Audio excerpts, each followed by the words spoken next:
How to put on a backpack properly.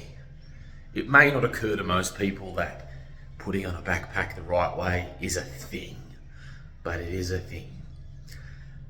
There are obviously advanced methodologies of positioning your backpack for rapid deployment, for serious operations, to just be able to get up and go, such as the way, for instance,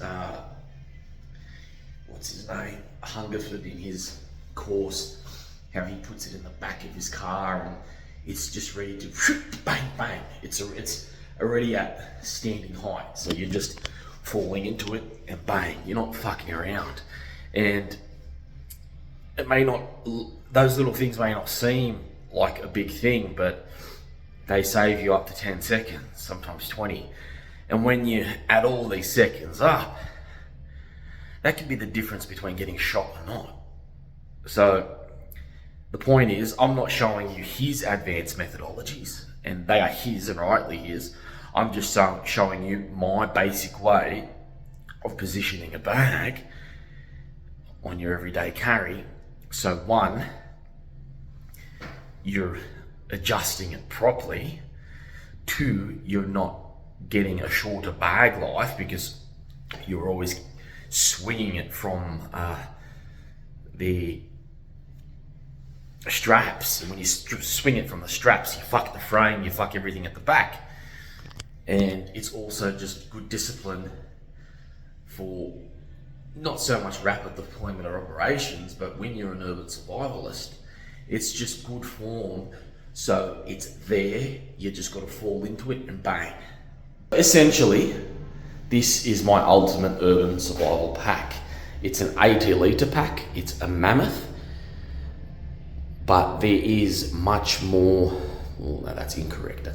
There isn't much more involved in urban survival than wilderness. As a matter of fact, it's the opposite. There's way more involved in wilderness survival, especially with tools and kit and gear and things you can take to the wilderness, since everything's already there in the urban scope. What I meant to say was things are more readily available to procure in the urban sphere, whether it's foodstuffs, clothes, etc. These things you don't get in an urban setting. So it's rightly an 80 litre pack, fits everything. Very often I don't need to add anything onto the webbing. I like this because I can chuck this in the bag and then have two 1.4 litre bottles each side when I do want to go a little bit off grid or jump on a bike and go for a long ride, mountain bike that is.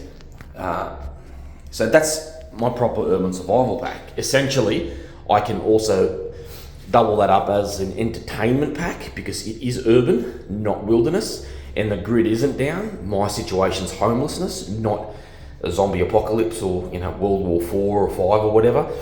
I can chuck a PlayStation in there and a projector and it fits. And bang, I've got my breaching kit somewhere in there. I can find any place with electricity and hot water. Believe it or not, there's a bed at the bottom, sleeping bag and all the stuff I need. I can make an improvised pillow with all the casings I've got in there, and I'm laughing. That there is the ultimate urban pack.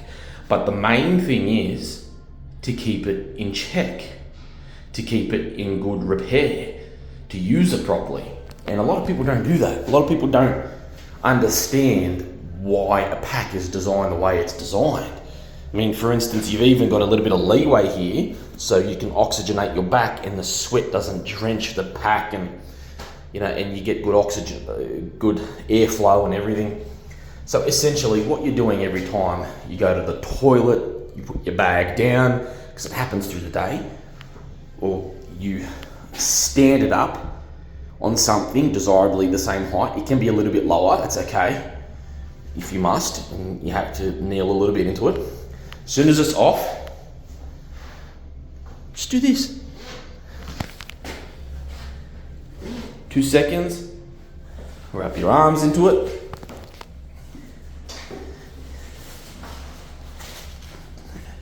And beauty is, you tighten it here first, fall forward, sorry, tighten it a bit more. Then you put the waist on, the shoulder girdle, and so forth, and you've got a sturdy pack. It takes 2 seconds. You're not grabbing it by the side, fucking around with it. It's just there. That's the proper way to put on a pack.